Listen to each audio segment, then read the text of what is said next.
রূপন্তীর শক্ত কণ্ঠস্বর। দৃষ্টি শীতল হলো বিভানের।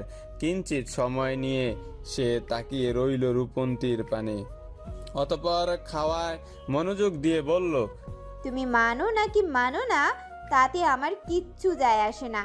তুমি আমার স্ত্রী এবং আমি তোমার স্বামী। এখন এটাই সবচেয়ে বড় সত্য। থামলো বিভান, ফের বলল, যাই হোক, খাওয়া শেষ করো তাড়াতাড়ি, নয়তো কলেজে দেরি হয়ে যাবে। কিছুটা সময় গড়িয়েছে। চারদিকে জনমানবের ব্যস্ততা বেড়েছে বেশ। রূপন্তী এবং বিভান কেবলই এসে পৌঁছালো কলেজে। গেট থেকে ঢুকে একটু এগোতেই দেখা মিলল ইমাদ, জ্যাক, এলিনা এবং দোলার। ক্যাম্পাসে ঘাসের উপরে বসে আড্ডা দিচ্ছিল তারা। অবশ্য এ এখন তাদের রোজগার কর্ম হয়ে দাঁড়িয়েছে। রূপন্তী এবং বিভান এগিয়ে গেল তাদের পানে। রূপন্তীকে দেখেই উষ্ঠে দাঁড়ালো ইমাদ। উষ্ঠে হাসি ফুটিয়ে বলল, তোমার তো কাল থেকে কোনো খোঁজ খবরই নেই। কি কাজ আছে বলে বিভান কাল যে তোমাকে নিয়ে এলো, তারপর কতবার কল করলাম ধরলে না, সকালে মেসেজ করলাম নিতে আসবো, তাও বারণ করলে। রূপন্তী আর চোখে একবার তাকালো বিভানের পানে, অতঃপর জোরপূর্বক হেসে বলল, ওই একটু কাজে ব্যস্ত ছিলাম তো তাই কল ধরতে পারিনি। ইমাদ আর তেমন প্রশ্ন করল না, নিজ স্থানে বসে রূপন্তীকে বলল। বসো, আড্ডা দেই সবাই মিলে। রূপন্তী বসতেও নিল, কিন্তু তাকে বাধা দিল বিভান। থমথমে কণ্ঠে বলল, তোমার না লাইব্রেরিতে কাজ আছে? কাজ রেখে আড্ডা দেওয়ার জন্য নিশ্চয়ই লাইব্রেরি কর্তৃপক্ষ তোমাকে কাজে রাখেনি। রূপন্তী আর বসলো না। সত্যিই তো তার লাইব্রেরিতে কাজ আছে। সেই কাজে রেখে কিনা সে বসতে চেয়েছিল আড্ডায়। মেয়েটা তাড়াহুড়ো করলো। সকলের কাছ থেকে বিদায় নিয়ে দ্রুত ছুটতে লাগলো লাইব্রেরির পানে। ইমাদও উঠে দাঁড়ালো ফের। রূপন্তীর পিছু পিছু যেতে চাইলো লাইব্রেরিতে, কিন্তু তাকে থামিয়ে দিল বিভান। কপালে ভাঁজ ফেলে শুধালো, কোথায় যাচ্ছিস? রূপন্তীর সাথে কথা ছিল তাই যাচ্ছিলাম। রূপন্তী ওখানে কাজে গিয়েছে, ওখানে তোর যাওয়া মানে ওর কাজে ব্যাঘাত ঘটানো। কথা থাকলে পরে বলে নিস, আপাতত ওকে ঠিকভাবে ওর কাজ করতে দে। বিভানের কথার সাথে সায় জানালো জ্যাকো। টেনে তাকে আবার বসালো নিজেদের পাশে। ইমাদের আর কি করার, ইচ্ছে না থাকা সত্ত্বেও সবার সাথে আড্ডায় যোগ দিল সে। দুপুরের সময় সূর্যটা তার তেজ ছড়িয়ে দিয়েছে চারদিকে। গরমে দিশেহারা হয়ে উঠেছে প্রকৃতি। রূপন্তী ক্লাস শেষে কেবলই এলো লাইব্রেরিতে। মনের ভিতরে তার হাজার প্রশ্ন দলা পাকিয়ে রয়েছে। বিভানের ওই 143 এবং আই লাভ ইউ এর মানে কি ছিল? ছেলেটা কি সত্যিই তাকে ভালোবাসে নাকি অন্য কিছু? আর হুট করে আগাম কোনো বার্তা না দিয়ে এই বিয়ের মানেই বা কি? প্রশ্নগুলো মাথায় ঘুরপাক খাচ্ছে গতকাল রাত থেকে। কাল রাতে জিজ্ঞেস করতে চেয়েও পুলিশের ঝামেলা, বিয়ের ঝামেলা আর জিজ্ঞেস করা হয়ে ওঠেনি। সকালে জিজ্ঞেস করবে তা তো সে নিজেই বিয়ের কথা ভুলে বসেছিল। যাক, এখন জিজ্ঞেস করা যাবে না হয়। রূপন্তী ঠিক জানে বিভান এখন লাইব্রেরিতে আসবে। এখানে কাজে নেওয়ার পর থেকে মেয়েটা প্রতিদিনই এই সময় বিভানকে লাইব্রেরিতে আসতে দেখেছে। রূপন্তীর ভাবনার মধ্যেই বিভান লাইব্রেরিতে পা রাখলো। উষ্ঠে হাসি ফুটে উঠল মেয়েটার। এগিয়ে গেল সে ছেলেটার পানে, নম্র স্বরে বলল, আপনাকে কিছু প্রশ্ন করার ছিল। বিভান কোনো দিকে দৃষ্টিপাত না করে হেঁটে গিয়ে দাঁড়ালো একটা বইয়ের তাকের নিকটে। সেখান থেকে একটা বই বের করতে করতে বলল, করে ফেলো। রূপন্তী একটু সময় নিল, ইতস্তত করে বলল, আপনি যে সেদিন আমার দরজায় 143 লিখেছিলেন, আবার ওই অঙ্কটা দিয়েছিলেন, ওর মানে তো ছিল আই লাভ ইউ। আপনি কেন ওগুলো আমাকে দিয়েছিলেন? আপনি কি ভালোবাসেন আমাকে? বিভান হাতের বইটা উল্টে পাল্টে দেখতে দেখতে জবাব দিল, বুঝে নাও। আমি বুঝতে পারবো না, আপনি বলুন। তুমি বুঝতে না পারলেও আমি বলতে পারবো না। আচ্ছা, আপনি আমাকে বিয়ে কেন করেছেন?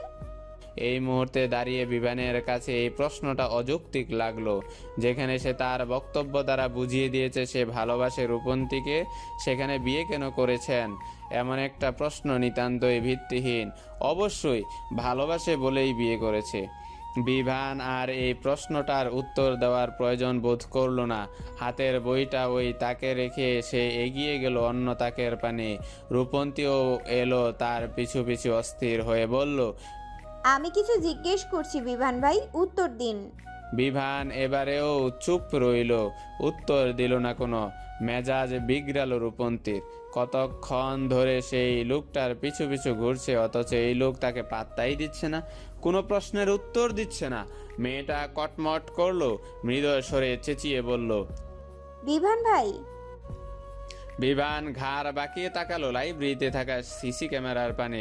অতঃপর ঠোঁট কামড়ে এদিক ওদিক তাকিয়ে হেঁটে গিয়ে দাঁড়ালো লাইব্রেরির একদম পেছনের দিকে, বইয়ের তাকের আড়ালে থাকা একটা টেবিলের নিকটে।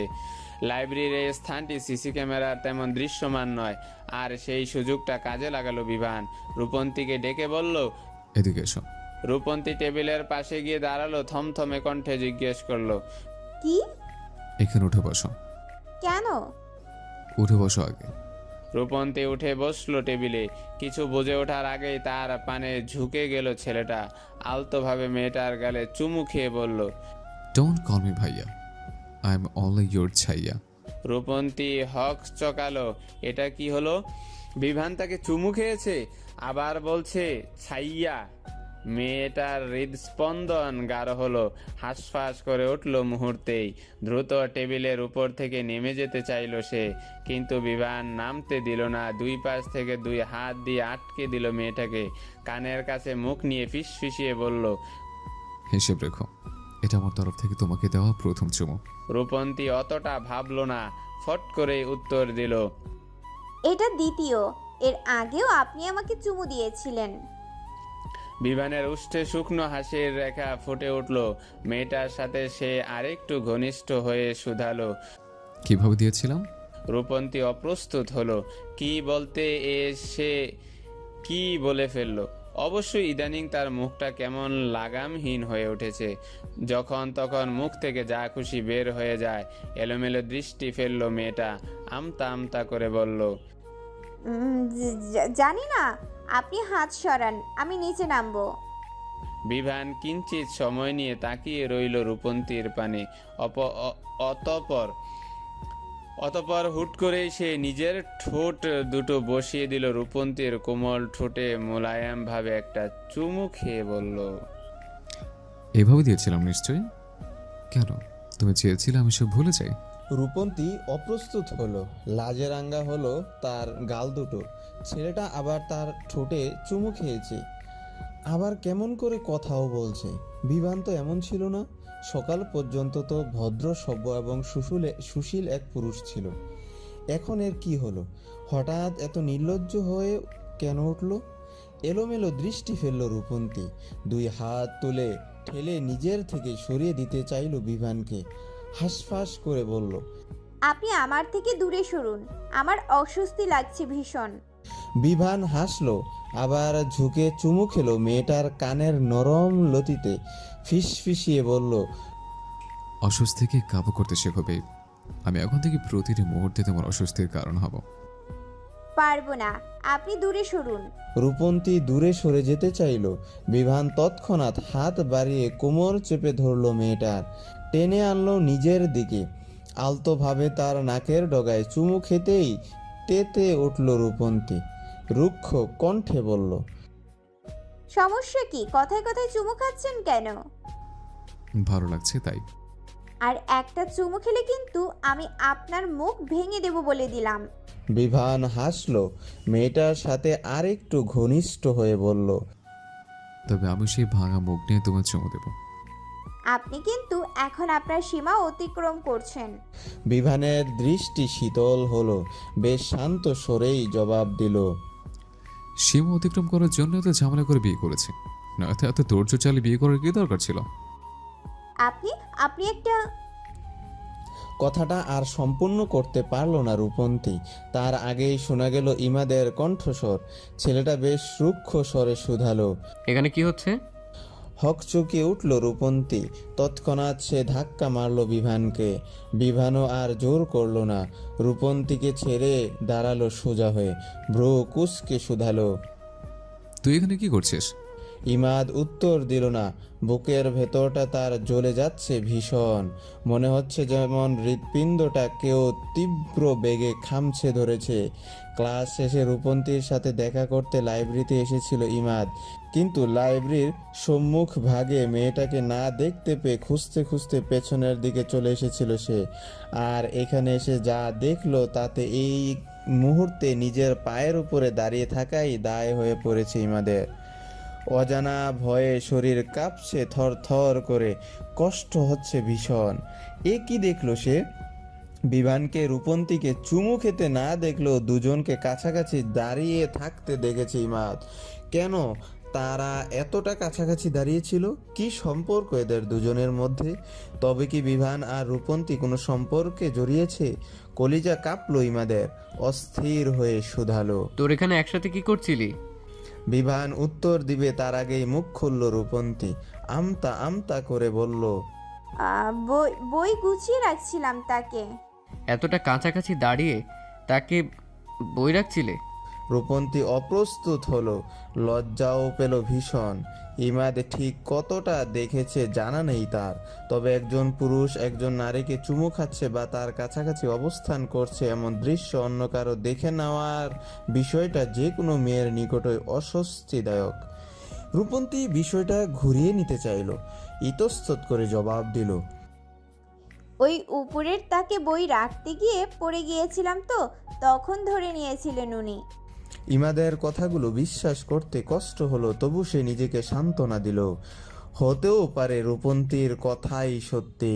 গতকাল সমুদ্রের তীরেও তো মেয়েটা অসাবধানতাবশত তার গায়ের উপরে পড়েছিল। তাই বলে কি তার সাথে রূপন্তীর কোনো সম্পর্ক আছে নাকি? ইমাদ এ পর্যায়ে উষ্ঠ প্রসারিত করলো, একটু নিজেকে স্বাভাবিক করে বলল, ও চলো এবার আমিও তোমাকে বই গুছিয়ে রাখতে সাহায্য করি। রূপন্তী জোরপূর্বক হাসলো, পা বাড়িয়ে লাইব্রেরির সম্মুখ পানে যেতে যেতে বলল, তার আর প্রয়োজন হবে না, আমি একাই পারবো। আমিও তোমাকে সাহায্য করি একটু। কথাটা বলেই ইমাদ ছুটল মেয়েটার পিছু পিছু। বিভান তীক্ষ্ণ দৃষ্টিতে তাকিয়ে রইল সেদিকে। মেয়েটা কি অবলীলায় বানিয়ে বানিয়ে মিথ্যা বলে দিল? একটু গলা কাঁপলো না তার? টেবিলের উপর বসিয়ে বসিয়ে কতগুলো চুমু খেলো সে রূপন্তীকে, অথচ মেয়েটা বলে দিল পড়ে গিয়েছিল তাই সে ধরেছে। বদমাস মিথ্যাবাদী মেয়ে মানুষ কোথাকার। সন্ধ্যা গড়িয়ে কিছুটা সময় পার হয়েছে, চারদিকটা আলোকিত হয়ে উঠেছে ঝলমলে কৃত্রিম আলোর ঝলকানিতে। বিভান বসে রয়েছে বসার কক্ষে, পায়ের উপরে পা তুলে টিভি দেখছে। রূপন্তী রান্নাঘরে রাতের খাবার তৈরি করছিল এতক্ষণ। নিজের কাজ শেষে সে পা বাড়ল কক্ষের পানে, তখনই তাকে ডেকে উঠল বিভান। এদিকে এসো। রূপন্তী হাত দ্বারা ঘাড় ডলতে ডলতে গিয়ে দাঁড়ালো ছেলেটার সম্মুখে, ভ্রু কুঁচকে শুধালো, কি হয়েছে? বসো। ফুস করে একটা নিঃশ্বাস ফেললো রূপন্তী, বসলো বিভানের পাশে। ছেলেটা ঘাড় বাঁকিয়ে তাকালো তার পানে, শীতল কণ্ঠে বলল, আমার কোলে বসতে বলেছিলাম। রূপন্তী হতবাক হলো, চোখ দুটো বড় বড় হয়ে গেল তার। এই লোক কি লাজ লজ্জার মাথা সব খেয়ে নিয়েছে নাকি? সেই দুপুর থেকে কি শুরু করেছে সব? কি স্বাভাবিকভাবে বলল, আমার কোলে বসতে বলেছি। কথাটা বলার সময় এর কি একটু লজ্জা লাগেনি? ঢোক গিলল মেয়েটা, হাঁসফাঁস করে উঠে দাঁড়ালো সে, অপ্রস্তুত ভঙ্গিতে বলল, আমি রুমে যাচ্ছি। রূপন্তী কক্ষের পানে পা বাড়ালো, তৎক্ষণাৎ পিছন থেকে তার হাত টেনে ধরল বিভান। কিছু বুঝে ওঠার আগে হ্যাঁচকা টানে বসিয়ে দিল নিজের কোলের উপর। হক চুকিয়ে উঠল মেয়েটা, হৃদস্পন্দন গাঢ় হলো তার। কোল থেকে উঠে দাঁড়ালো চাইলো দ্রুত, কোল থেকে উঠে দাঁড়াতে চাইল দ্রুত, কিন্তু বিভান উঠতে দিল না। হাত দ্বারা মেয়েটার কোমর চেপে মিশিয়ে নিল নিজের সাথে। রূপন্তীর সর্বাঙ্গ জুড়ে যেন বিদ্যুৎ খেলে গেল, শির দ্বারা বেয়ে নেমে গেল এক শীতল রক্তস্রোত। গলা শুকিয়ে এলো মেয়েটার, কোনো রকমে বলল, কি করছেন কি? ছাড়ুন আমাকে। তোমাকে ছাড়ার জন্য তো ধরিনি। দেখুন, আপনি আমার সাথে এমনটা করতে পারেন না। ছাড়ুন আমাকে। বিভান আরো গাঢ়ভাবে নিজের সাথে মিশিয়ে নিল রূপন্তীকে, মৃদু স্বরে বলল, আমি তোমার সাথে সব করতে পারি। বিয়ে করা বউ তুমি আমার। কিসের বউ, কিসের বিয়ে? আমি মানি না ওই বিয়ে। ছাড়ুন আমাকে। বিভান ছাড়ল না রূপন্তীকে। হুট করে মুখ গুজল মেয়েটার ঘাড়ে, সাথে সাথে কেঁপে উঠল মেয়েটা। খামচে ধরল বিভানের দুই বাহু। বিভান নাক টেনে জোরে একটা নিঃশ্বাস নিল, শীতল কণ্ঠে বলল, আই লাভ ইউ নেই babe, it's soft and sweet. রূপন্তীর শরীর অসাড় হয়ে পড়ল।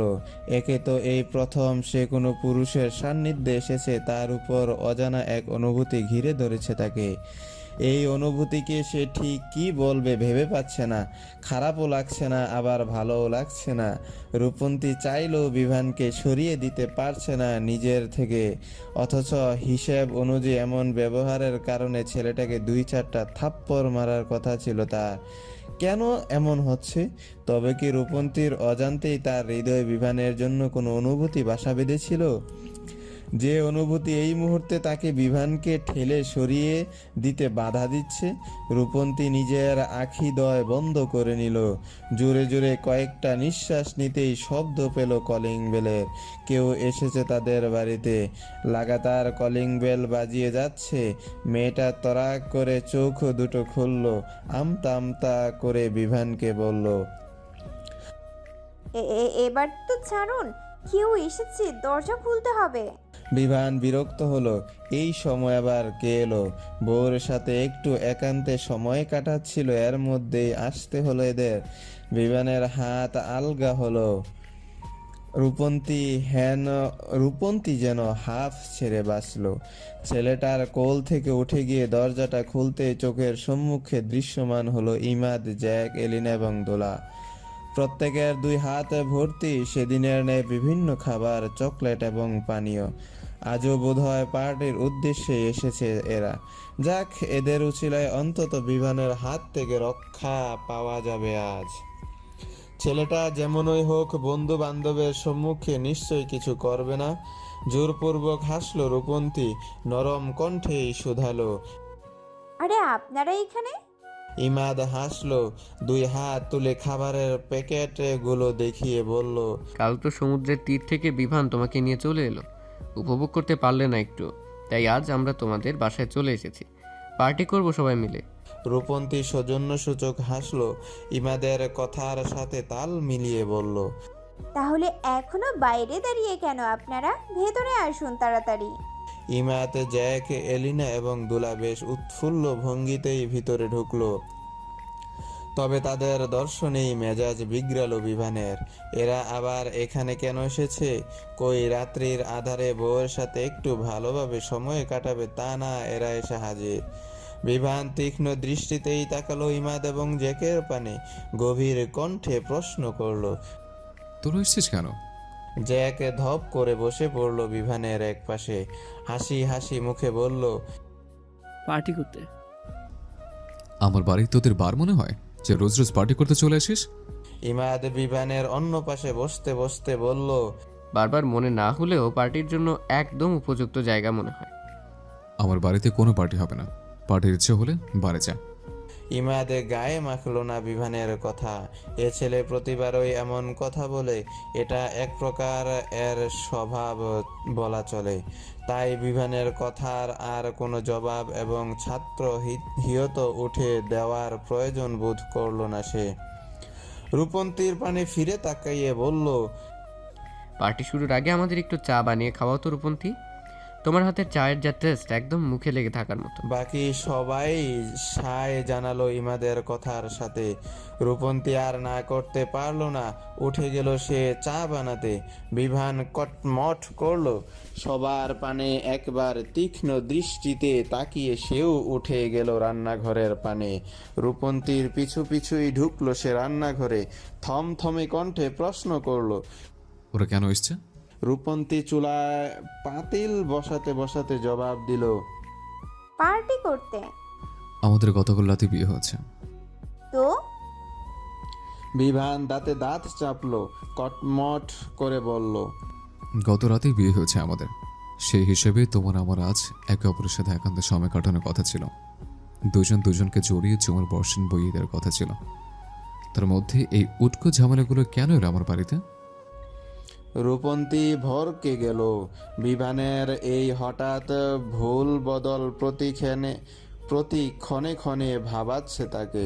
বিভানের এই হঠাৎ ভুল বদল প্রতি ক্ষণে ক্ষণে ভাবাচ্ছে তাকে। এদেশে আসার পর থেকে যে ছেলে প্রতি মুহূর্তেই তাকে অপমান করার কারণ খুঁজেছে, বাবাকে তুলে কথা বলেছে, একদিন গায়ে হাত পর্যন্ত তুলেছে, সেই ছেলের হঠাৎ এত পরিবর্তন ঠিক হজম হচ্ছে না মেয়েটার। মাঝে মাঝে তো রূপন্তীর সন্দেহ লাগে এই ছেলেই সেই বিভান তো, নাকি অন্য কেউ। প্লাস্টিক সার্জারি করে বিভানের রূপ ধরে নিত কেউ। তবে আজকের ঘটনাগুলো থেকে রূপন্তী একটা বিষয় বেশ ভালোভাবেই বুঝেছে। সে বুঝেছে বিভানের প্রতি তার হৃদয়ে কোনো সুপ্ত অনুভূতি রয়েছে। নিজের অজান্তেই সারাদিন ঝগড়া বিবাদে লিপ্ত হতে হতেই ছেলেটার প্রতি এ অনুভূতি জন্মেছে তার মনের মণিকোঠায়। হয়তো হঠাৎ বিভানের কাছে আসা চুমু খাওয়া, অনাকাঙ্ক্ষিত স্পর্শ কখনো এত সহজে সহ্য করতে পারত না সে। ছেলেটার স্পর্শে তার শরীরে শিরশির অনুভূতির বদলে ঘৃণা জন্মাতো। রূপন্তী কিঞ্চিত সময় নিয়ে তাকিয়ে রইল বিভানের পানে, অতঃপর নির্লিপ্ত ভঙ্গিতে বলল, আমি কি জানি আপনার মামাতো ভাই এবং আপনাদের বন্ধু এসেছে। আপনি তাদের কাছে গিয়ে জিজ্ঞেস করুন কেন এসেছে তারা। কিন্তু দোলা আর এলনা তোমার বান্ধবী। ইমাদ ভাই আর জ্যাক এসেছেন বলে ওরা এসেছে, তারা না আসলে ওরাও আসতো না। ফুস করে একটা নিঃশ্বাস ছাড়ল বিভান। থমথমে মুখশ্রী নিয়েই আবার গিয়ে বসলো বসার কক্ষে। রূপন্তী এলো একটু পর, সবাইকে চা দিয়ে নিজেও এক কাপ চা নিয়ে বসলো এলিনার পাশে। ইমাদ চায়ের কাপে প্রথম চুমুক দিয়ে উষ্ঠে হাসি ফুটিয়ে তুলল। প্রফুল্ল চিত্তে বলল, জ্যাক ও ইমাদের কথার সাথে তাল মিলিয়ে বলল, সত্যি অসাধারণ চা বানাও তুমি। প্রত্যুত্তরে রূপন্তী বলল না কিছুই, শুধু হাসলো একটুখানি। তবে দৃষ্টি তীক্ষ্ণ হলো বিভানের। চায়ের কাপ মুখে দিতে নিয়েই আর দিল না, ঠাস করে রাখলো টেবিলের উপর। ইমাদ ভ্রু কুঁচকালো, চোখ ছোট ছোট করে শুধালো। বিভান দাঁতে দাঁত চাপলো, বিড়বিড়িয়ে বলল, ইচ্ছে তো করছে তোকে ভেঙে দিতে, ব্যাটা পেয়াতো অসভ্যই তোর। রাত্রি গড়িয়েছে কিছুটা, তবে এখনো গভীরতায় পা দেয়নি। চারদিকটা কৃত্রিম উজ্জ্বল আলোয় আলোকিত এখনো। জনমানবের কলরব শোনা যাচ্ছে বাইরের রাস্তা থেকে। ইমাত, জ্যাক, দোলা এবং এলিনা সিদ্ধান্ত নিয়েছে তারা আজ রাতের পার্টি বসাবে ছাদে, খোলা আকাশের নিচে। চাঁদের আলো গায়ে মেখে সবাই হই হুল্লোড় করবে কিছুটা রাত পর্যন্ত। তারপর দোলার হোস্টেল বন্ধ হওয়ার আগে আগেই আবার সবাই ফিরে যাবে। বিভান আর রূপন্তীও তাদের এই সিদ্ধান্তে বাধা দেয়নি। কিছুটা রাত অবধিই তো, তারপর তো চলেই যাবে। সিদ্ধান্ত অনুযায়ী সকল খাবার, মাদুর, পানি এবং প্রয়োজনীয় সরঞ্জাম নিয়ে সবাই ছাদে এলো। রূপন্তী মাদুর পাততেই বিভান বাদে একে একে তাতে বসে পড়ল সবাই। রূপন্তীর এক পাশে বসেছে ইমাদ এবং অন্য পাশে দোলা। বিভানের দৃষ্টি তীক্ষ্ণ হলো আবারও। অবশ্য এই ইমাদটা সামনে আসলেই তার চোখে মুখে তীক্ষ্ণতা আপনা আপনি লেগে যায়, তারপর আর তা পিছু ছাড়তেই চায় না। বিভান বুকে হাত গুজলো, পা চালিয়ে এসে দাঁড়ালো ইমাদ এবং রূপন্তীর মাঝ বরাবর। থমথমে কণ্ঠে বলল, সরে বস ইমাদ, আমি এখানে বসবো, আমি এখানেই বসবো। ইমাদ সরল না, ভ্রু কুঁচকে বলল, তুই সরে বস। ইমাদের ভালো লাগলো না বিষয়টা। সে বুঝলো বিভান তাকে রূপন্তীর পাশ থেকে সরানোর জন্য সরে বসতে বলেছে। আর সে সরে বসতে বললেই কি সরে বসতে হবে নাকি? ইমাদ সরল না, ঠায় বসে রইল ওই স্থানেই। দৃঢ় কণ্ঠে বলল, ক্রোধে ফুসফুস করে উঠল বিভান। রূপন্তী ঢুক গিলল সাথে সাথে। এই লোক যে এখন রেগে গেছে তা বুঝতে আর তার বাকি রইল না। এরপর যদি রেগে গিয়ে কিছু করে ফেলে বা ঝামেলা করে তখন কি হবে? রূপন্তী নিজেই এবার সরে গিয়ে তার আর ইমাদের মাঝে জায়গা ফাঁকা করে দিল। বিভানের পানে তাকিয়ে বলল, বসুন আপনি। বিভান বসে পড়ল। ইমাদ ভিতরে ভিতরে ফুঁসে উঠল বেজায়। ক্রোধে শরীরটা জ্বলে যাচ্ছে যেন। সবার মধ্যে বসে এখন কিছু বলতেও পারছে না। না, এবার আর চলতে দেওয়া যায় না। রূপন্তীকে সে ভালোবাসে, আর এখন যতদূর মনে হচ্ছে বিভানও পছন্দ করে রূপন্তীকে। এভাবে চলতে থাকলে বিভান যে কোনো সময় রূপন্তীকে তার কাছ থেকে কেড়ে নিবে। না, যত তাড়াতাড়ি সম্ভব মেয়েটাকে তার মনের কথা জানাতে হবে, বলতে হবে ভালোবাসার কথা। বিভানের ভাবনার মধ্যেই রূপন্তী দোলাকে বলল, তুমি একটা গান ধরো তো, তোমার কণ্ঠ ভীষণ সুন্দর। লাজুক হাসলো দোলা, নিচু স্বরে বলল। ততটাও ভালো না। বাকি সকলেও তাল মিলিয়ে রূপন্তীর কথার সাথে দোলা শীতল দৃষ্টিতে তাকালো ইমাদের পানে। কণ্ঠে সুর তুলে গান শুরু করলো। জীবনে প্রথম তুমি, শেষ ভালোবাসা, তোমাকে নিয়ে আমার কত শত আশা, তোমার কাছে এলে সুখ খুঁজে পাই, চোখের আড়াল হলে যেন মরে যাই, চাই শুধু চাই তোমাকে যে চাই, এ জীবনে চাওয়ার আর কিছু নাই।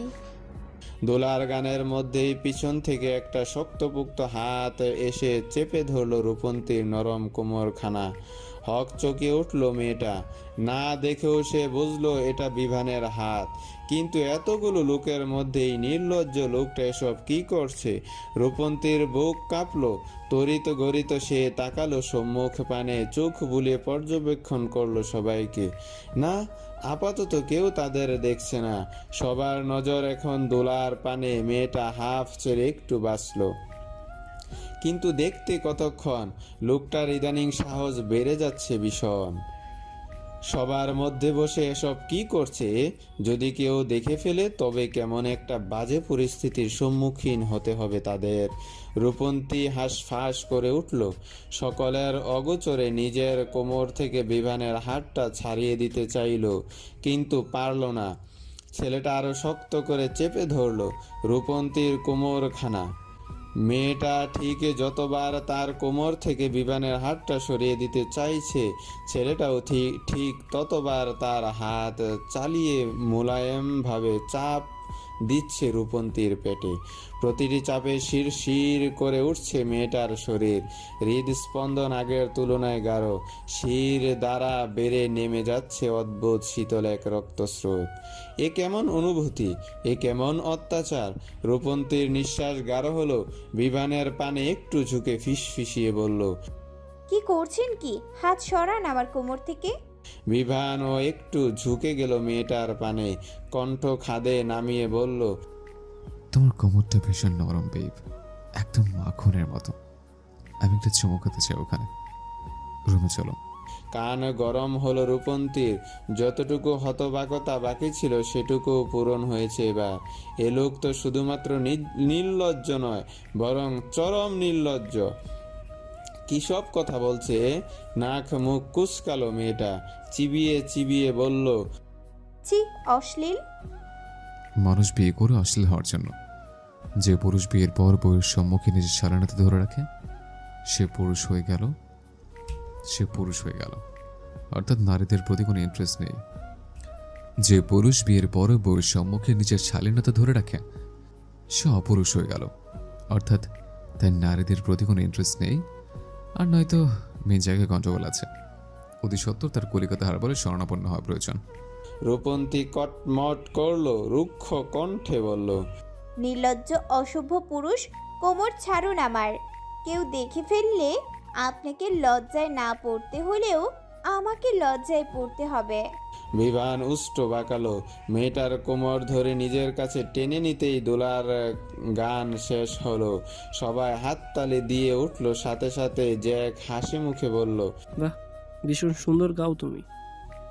ইমাদ উষ্ট প্রসারিত করলো, বাহ বাহ দিয়ে বলল, বাহবা দিয়ে বলল। বিভান এই ক্ষণে এসে কোমর ছাড়ল রূপন্তীর। মেয়েটা যেন একটু স্বস্তি পেল, তবে তার এই স্বস্তি বোধহয় সহ্য হলো না বিভানের। পকেট থেকে মোবাইল বের করে এরিকের নাম্বারে মেসেজ করলো কিছু একটা। 2 মিনিটও গড়ালো না সেই মেসেজের পর এর মধ্যেই ছাদের আলো নিভে গেল, অন্ধকারে ছেয়ে গেল ছাদটা। ঠিক তখন ওই রূপন্তী অনুভব করলো তার ঘাড়ের কাছে কারো উষ্ণ নিঃশ্বাস আছড়ে পড়েছে। কেঁপে উঠল মেয়েটা।